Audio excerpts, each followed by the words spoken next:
Berikut ini kita wawancarai Pak Nur Panca atau Panca, Ketua Umum Silat Beksi Seroja yang berpusat di Petukangan Selatan, Pesanggerahan, Jakarta Selatan.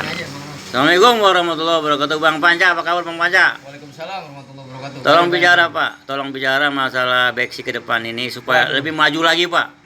Kegiatan yang lama itu tetap kita pelihara, kita jalankan, bukan kita buang. Kamu selama ini kurang maju, Pak. Ya, kemudian kita bikin lagi kemajuan-kemajuan baru, inovasi baru. Supaya Beksi ini jangan seolah-olah jalan di tempat begitu atau musim-musiman. Ini kayaknya Bang Rahmat gitu. yang curhat ini. Iya. Jadi harusnya Beksi itu sementara kan yang lain bisa maju, PSHT maju. Judo maju, karate maju. Kenapa kita nggak maju gitu? Ya. Kita harus revolusioner juga nih Pak, ya. Iya, betul. Jangan adem ayam gitu, jangan yang model dulu ya. Dan juga kita jangan mencari uang receh Pak gitu ya. Betul. Dan kita kan dilindungi oleh Perda dan sebagainya. Pergub, ada payung hukumnya ya, ada iya, pergubnya juga. Baik provinsi maupun kabupaten kota itu masing-masing udah ada pergub awalnya dan juga pemprovnya ya. Silakan Pak bicara untuk kemajuan Beksi khususnya nih Pak di Pesanggerahan, Jakarta Selatan atau bukan lama dan nasional Jakarta Selatan ya, atau nasional. Silakan Pak Panca ngomong. Ya, assalamualaikum warahmatullahi wabarakatuh. Alhamdulillahirobbilalamin, alhamdulillah ala kulli hal. Kalau Bang Rahmat tanya tentang kemajuan Beksi, dimanapun kemajuan balik lagi dari diri kita sendiri Bang ya. Kalau secara personal saya merasakan kemajuan ketika saya belajar Beksi dulunya, bahkan sampai sekarang. Saya merasakan kalau secara pribadi kemajuan dalam posisi saya sebagai seorang Panca gitu, dalam karakter building ya. Untuk saya pribadi udah sangat luar biasa manfaatnya. Contohnya saya bisa bela diri, saya bisa silaturahim kan itu Bang. Bisa banyak hal yang manfaat dalam sisi pribadi. Tapi bagaimana kalau pertanyaannya Bang Rahmat tadi tanya tentang Beksi skala pesanggerahan atau nasional. Nah ini memang balik lagi ke banyak jaringan gitu ya, akan bahas kan gitu Bang. Untuk bisa seperti itu, untuk bisa katakanlah maju, ya kita mesti bisa mengakomodir potensi-potensi para Beksi dan dibikin kaderisasi. Bagaimanapun maju atau enggaknya perkumpulan tergantung kaderisasinya, mau komunitas, mau organisasi.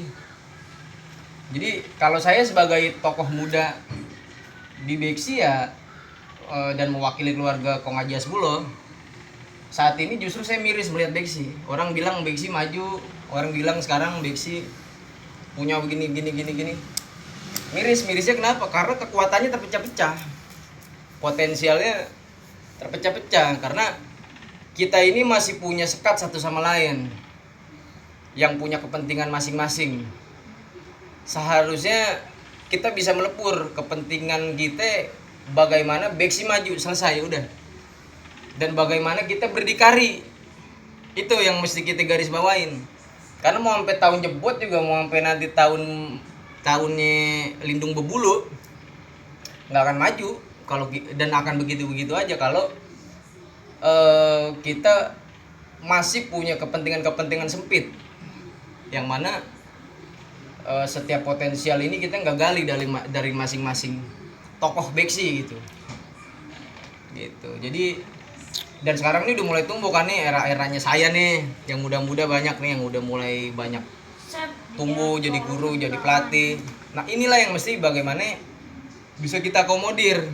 Saya sering bilang ke teman-teman bahwa yang senior mau yang sepantaran, saya bilang kalau perlu diadain musyawarah besar, mubes, untuk perguruan Beksi. Mau dari apa ke perguruan Kongnur ke alirannya, mau dari Dadap, undang aja. Sehingga bisa betul-betul terakomodir nih kepengurusan segala macam. Karena kalau enggak juga ya begitu-begitu aja main di kampung. Jadi bukannya nggak ada kemajuan ya, ada tapi naik turun. Kalau kata orang tuh cemplang. Kalau bahasa Betawinya cemplang, ntar naik, ntar turun, ntar maju, ntar mundur. Jadi nggak ada yang pesat gitu, nggak ada pes begitu, nggak ada. Itu yang aneh sebagai yang muda, bukan bermaksud berambisi, enggak gitu. Nggak ada ambisi gimana tapi yang jelas sebagai praktisi beksi tentu saya punya greget juga gitu loh. Ini beksi yang katanya udah kita bisa akomodir, bisa begini, kebersamaannya nggak ada, hanya masing-masing aja. Masing-masing mengklaim judulnya kan. Yang ini perguruan ini mengklaim ini begini, masih begitu aja. Gitu. Ada sekelompok bikin perkumpulan untuk melerai tadinya katanya. Tapi itu sama aja tujuannya, karena dia nggak punya perguruan, dia pengen mengakomodir, cuma nyari duit receh di situ. Ini yang miris gitu. Harus ada satu tokoh yang betul-betul berani menanggung resiko. Ayo kita jahit nih semua. Kan paling susah jadi benang jahit Bang Rahmat daripada jadi gunting. Jadi benang jahit itu paling susah. Kudu sabar kita jahit, robek lagi, jahit lagi. Ya kan kayak filosofannya Bung Karno tuh pernah bilang, menjahit itu lebih susah daripada menggunting. Gitu. Bagaimana kita merajut kebinekaan, contohnya kalau ngomongin kebangsaan. Di beksi pun sama, mesti ada leader yang betul-betul bisa menanggung resiko itu. Dari mana nih, gimana nih ceritanya nih, kayak gitu. Jadi sudah agak, kenapa nih bilang miris tadi, kita ini yang katanya udah ada beksi ini dari tahun jebot, dari tahun sebelum merdeka katanya beksi. Tapi kemajuannya apa? Bahkan sekretariat yang katanya beksi menyeluruhan nggak ada. Cuma hanya kelompok-kelompok kecil aja. Mohon maaf saya sampein begini karena kelompok-kelompok kecil kenapa? Ya itu, karena saling mengklaim aja ujung-ujungnya. Ini beksi ini begini. Apa bedanya kita akhirnya kayak apa ya? Kayak politik praktis. Jangan lah beksi, maksudnya dibawa-bawa politik praktis. Jadi pragmatis, jangan. Beksi itu bicara budaya, beksi itu bicara adat, kayak Betawi. Udah ngomongin Betawi. Kebetulan Ani juga kader di Bamus, Ani kader di Forkadi. Gitu. Jadi melihat segi keorganisasian beksi ini sayang, potensinya yang banyak sangat besar, tapi tidak bisa diakomodir sedemikian. Ya akhirnya begitu, mandek aja gitu. Jadi kalau mau ditanya balik lagi ya, di Al-Quran kan disebutkan siapa yang mau merubah nasibnya, suatu kaum yang mau merubah nasibnya, maka dia harus rubah dari dirinya sendiri dulu, baru bicara kelompok. Kalau saya bicara kelompok apa enggak, karena saya belajar beksi, saya maju banget, merasakan banyak manfaatnya gitu.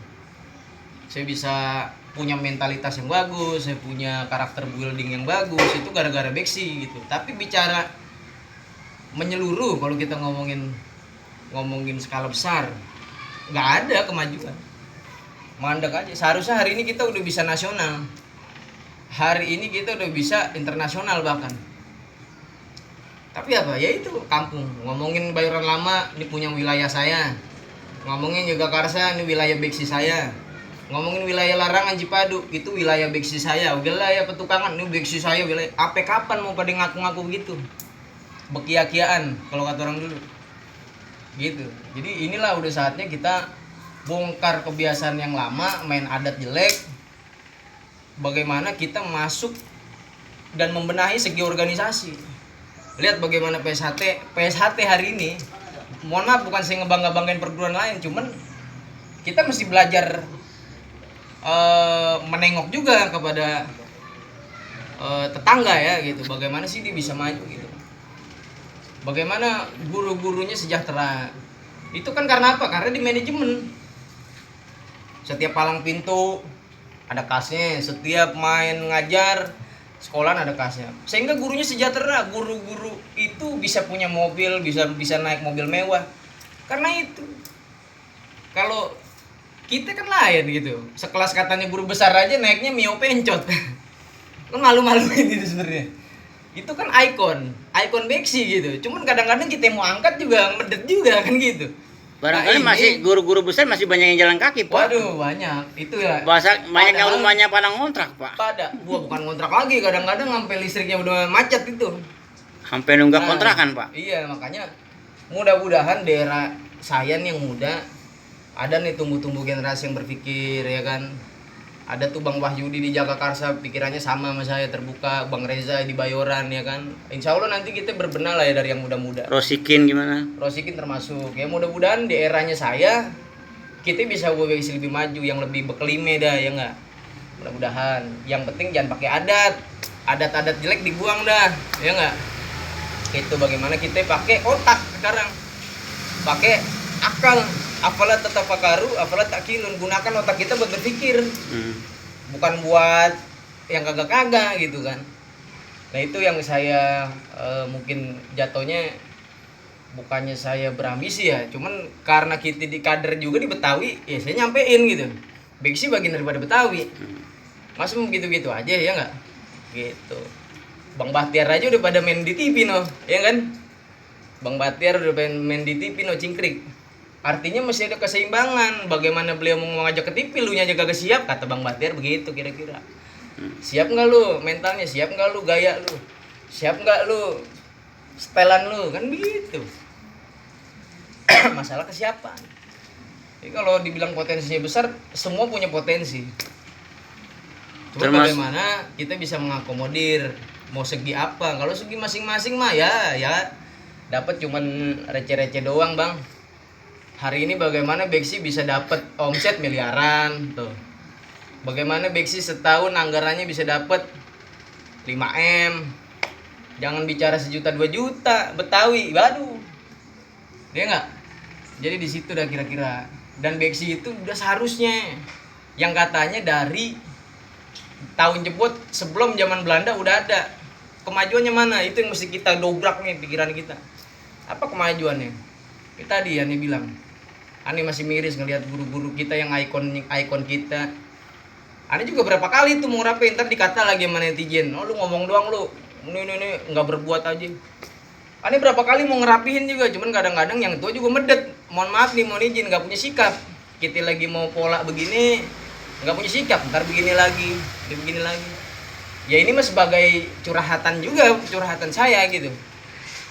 Jadi udah saatnya lah kita punya sikap, punya tujuan, punya visi misi, gitu. Bukan gerayak geroyok kumpul pakai pangsi ngopi, itu udah bukan zamannya. Ya itu aja kira-kira. Kita balik lagi ke Kong Haji Hasbuloh. Kong Haji Hasbuloh itu yang saya baca sejarahnya sangat visioner. Bagaimana beliau dulu gabung di IPSI. Beliau itu bahkan berkata, pelang Beksi jangan kata roboh, goyang aja sampai jangan. Itu kan nyali, itu bicara nyali bang, bicara sikap. Nah sekarang kalau kita belajar pukulan kalau nggak punya nyali, malu bang. Kita orang Betawi belajar main pukulan tapi nyali nggak ada, patut dipertanyain, lu belajar pukulan buat apa? Emang buat apaan belajar pukulan? Itu kira-kira bang, gitu. Kalau saya sampein buat macu yang muda-muda aja nih, mudah-mudahan di eranya saya nih tumbuh generasi-generasi yang kagak cekugan kayak yang dulu-dulu. Generasi-generasi yang lebih fresh, lebih bisa dibawa bijaksana, lebih bisa dibawa berpikir, lebih bisa dibawa yang terarah. Gitu kira-kira Bang Rahmat. Kira-kira itu aja kali, antar kepanjangan saya ngomong. Ya. Apalagi yang tanya Bang? Kita terus saja dah. Begini.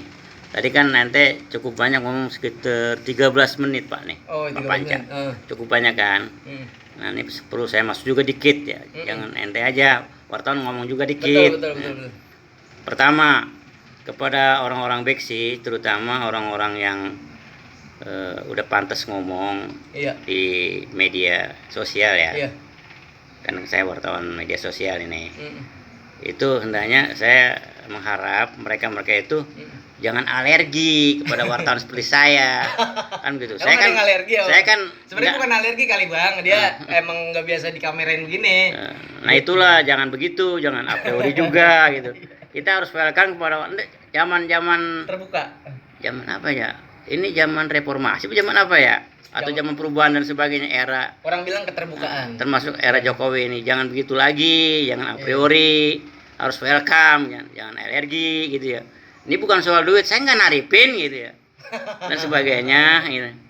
Dari dulu saya udah kawakan sebenarnya di koran cetak maupun koran online seperti ini ya, udah kapalan lah istilahnya. Saya mohon jangan pada ketakutan sama wartawan, kagak pada mau ngomong lah kayak Bang Panca begini, apa salahnya sih cuman ngomong, kan ada undang-undangnya, kalau ngomong nggak ada kena pasal. Iya, selagi ada aturannya. Iya, kalau ada anarkisme tuh kena pasal. Kemudian kalau ngomongnya ini sifatnya kena delik pers misalnya, jelek-jelekin, fitnah, bohong, itu yang termasuk hoak. Jangan, saya bukan hoak kalau saya mah.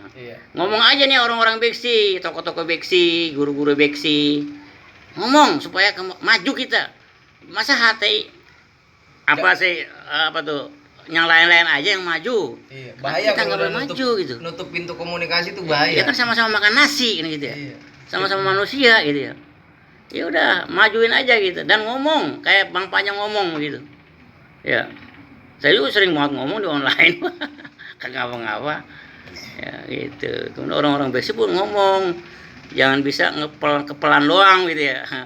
Mulut ini juga harus bisa dijadiin kepelan untuk ngomong, untuk ninju juga gitu. Kan kita diajarin tuh Bang teriak. Itu kan dikit banyak berarti ada jurus tuh mulut juga kan. Kayak Bang Aja 10 pinter ngomong ya, kudu begitu. Harus pandai bersilat lidah juga gitu ya. Diplomasi dan sebagainya itu dipelajari, dilatih, berdebat dan sebagainya. Termasuk mengeluarkan unek-unek opini demi kemajuan beksi terutama gitu ya. Ya semuanya kesejahteraan wartawan seperti saya pun ikut terangkat juga gitu, bukan guru-guru beksi itu yang terangkat. Sekarang bagaimana wartawan gurunya aja bengek. Buru-buru mikirin orang, dia aja udah susah. Tapi alhamdulillah Bang, kalau saya mah gara-gara beksi ya. Ya karena kita bawanya insya Allah juga pakai tata cara, ya walaupun beksi kagak diajarin tata cara bawanya, sekedar kepelan ya kan. Itu yang saya dapet. Ya alhamdulillah saya bisa bentuk, dan alhamdulillah ada beksi Seroja. Kenapa saya namain Seroja? Sehat rohani jasmani. Supaya kita dasarnya itu kalau kita punya pukulan kudu sehat rohani jasmani. Tujuannya selamat rohani jasmani. Udah. Surga tujuannya emang apaan orang itu? Ya Seroja kan bukan sekedar nama, memang ada gerakan, ada aktivitas, ada kegiatan, ada murid, ada unit, cabang, sebagainya ya. Aktif. Bahkan saya kaderin juga Bang di beberapa organisasi, ada yang di PP, di Porkabi, di FBR. Jadi kita kaderin. Kenapa saya suruh masuk organisasi-organisasi? Supaya belajar, supaya bisa menjaring satu sama lain mereka. Dan saya sih berharap besok udah bukan lagi beksi Seroja, tapi atas nama beksi satu toh bisa kok beksi dipersatuin. Asal tadi ada satu orang yang berani ngambil risiko, berani mimpin. Kalau kita lihat belajar kepemimpinan tuh kayak Bung Karno. Wah lu muluk-muluk kayak Bung Karno. Bung Karno orang susah kok. Emang punya duit Bung Karno mau mempersatukan. Kuncinya komunikasi, ngomong. Dan komunikasinya diterima sama banyak orang, selesai. Bung Karno punya duit, ya kan? Pada saat beliau menjahit bangsa ini, beliau dimodalin justru. Perlu apa? Itu kadang-kadang niat baiknya udah ketemu, main jegal-jegalan dah. Nah ini yang repot. Ngerasa bisa mimpin kagak jalan tuh barang. Nah ini yang repot. Kalau kita udah menyatakan diri kita pemimpin, oh saya ketua umum beksi anu, saya ketua umum kelompok beksi ini, ya kerja dong dengan titel itu gitu. Jangan hanya menjadikan jembatan batu loncatan aja yang akhirnya nggak jelas tuh rombongan gitu kan. Ntar curhatnya kemana-mana dah. Mau ini yang repot. Ketuanya siapa, curhatnya sama siapa, kan begitu.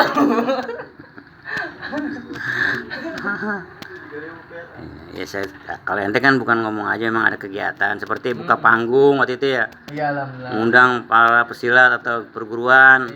Disatukan. Itu kan kita ngadain lagi ntar. Saya ngeliput itu kan. Bulan Agustus kita ngadain lagi, doain mudah-mudahan lancar. Bulan apa juga yang pernah ente diundang untuk tampil ya? Gimana di Senayan di mana tuh? Di Internasional ya. Iya. Jadi bukan ngomong doang sebenarnya ente, ikut kerja gitu dan juga ikut mikirin. Karena sebagai cucunya. Pertama kali beksi masuk Istana Negara Ane yang bawa. Hmm. Alhamdulillah tuh ada ininya, medalinya, kita dapat penghargaan dari istana negara. Waktu itu bareng sama perguruan-perguruan yang lain gitu. Ya alhamdulillah, potensi-potensi yang lain ini juga teman-teman banyak, cuman kadang-kadang ya itu nggak mau punya rasa melebur. Melebur itu kan nggak perlu banyak-banyak, dikit lah, minimal buat menjahit. Kenapa kita penting untuk menjalin ukhuwah atau kata menjahit tadi? Untuk menambah kekuatan satu sama lain. Emang apa? Partai aja berkoalisi kok. Iya. Partai koalisi Demokrat sama PKS. Ini sama ini. Kenapa? Karena perlu saling menguatkan. Nggak bisa dia berdiri sendiri jalan. Semua perlu koalisi. Nah kita sama beksi gitu. Kalau kita lagi mau masing-masing sendiri-sendiri, mau sampai kapan? Kuatnya sampai mana kita? Kader kita aja terbatas kan gitu. Tapi bagaimana? Misalnya dari Beksi A, kadernya taruh satu buat di perkumpulan. Misalnya kita namakan perkumpulan ini Beksi Anu. Udah, kadernya cabut dari dua orang satu perguruan. Suruh urusin nih pusatnya. Udah. Kelar itu Bang, bareng. Cuman nggak semuanya mau mikir gitu. Kadang-kadang dibayar cepet aja, udah kumpul cepet, begini besok bubar. Mental begitu jangan dipakai. Mesti punya mental mandiri, mental berdikari. Kalau kita bicara mau majuin sesuatu, sama aja kayak kita ngerawat bini kita kalau udah kewajiban. Iya nggak? Masa sih dia nggak ada timbal baliknya gitu, dikasih nafkah, kita udah belanjain, kita udah beliin baju, beliin make up, pasti ada timbal baliknya ya kan. Kita disuguhin kopi, dienakin balik dah. Begitupun Beksi Bang gitu. Kalau bicara pribadi, Ani udah ngerasain di perguruan Ani. Cuman ayo kita jangan bicara pribadi perguruan masing-masing untuk ke depan. Bagaimana kita bisa bersatu? Jangan peduli dengan bahasa setan. Beksi mah kagak bisa nyatu, udah susah gini-gini. Nah itu orang jahil itu yang ngomong gitu tuh. Bener, orang sempit, orang jahil. Aneh kata fatwain aja tuh fatwa aja udah sekalian. Kenapa? Karena kalau dia bilang nggak bisa, kenapa nggak bisa? Sekelas kerajaan aja bisa bersatu. Ini hari ini ada kerajaan yang bersatu di komunitas tertentu, organisasi tertentu, namanya Ashraf Salatin Az-Zahro. Itu kesultanan. Kenapa nih ngomong gitu? Aneh pelaku gitu. Aneh dari jalur Cirebon bisa bersatu. Kesultanan Pontianak, Kesultanan Cirebon, itu sultan yang pada itu lebih keras lagi. Kenapa Beksi nggak bisa? Jadi jangan naif kita gitu. Ayolah kita bersatu. Biarin yang kagak jelas tinggalin aja. Yang penting kita jalan ke depan, bisa bareng-bareng, bisa komunikatif, bisa edukatif, bangun peradaban baru buat Beksi. Itu aja. Kemudian untuk guru-guru Beksi ya, jangan kecil hati gitu. Setahu saya narasumber saya ini kalau udah jadi ketua perguruan atau guru besar gitu, biasanya nanti bukan hanya dari pemerintah aja dana-dana itu. Amin. Tapi memang dari masyarakat ada. Jadi betul, masyarakat percaya kepada guru besar atau guru-guru pelatih Beksi untuk mendidik anak mereka sampai tamat begitu. Itu saya udah temuin, pada tersenyum gitu ya. Udah penuh pada atau 3 orang privat begitu ya.